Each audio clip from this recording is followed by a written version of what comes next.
Yeah,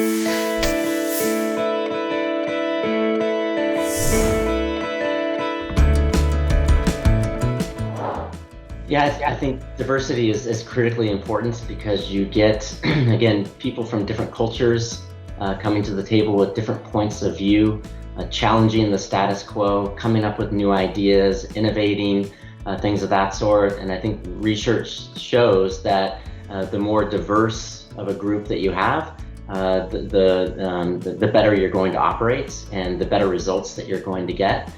So I'm a big believer in making sure that, when I put together a team, we have people from different backgrounds, different cultures, things of that sort.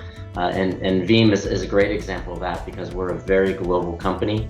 And I love that aspect of it and being able to work with different people from different walks of life and different backgrounds.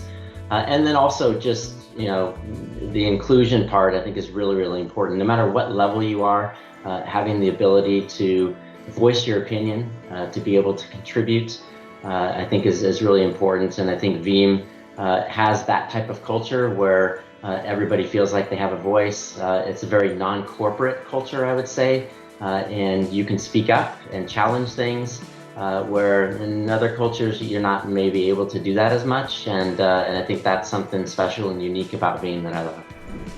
For me, it's the different points of view that everybody brings to the table. We all have different great ideas, but bringing all of them together and everybody having the opportunity to share them gives everybody a chance to learn from one another and gives Veeam and its employees an opportunity to be great. It takes everybody working together around the globe, bringing ideas together so that we can be the best that we are.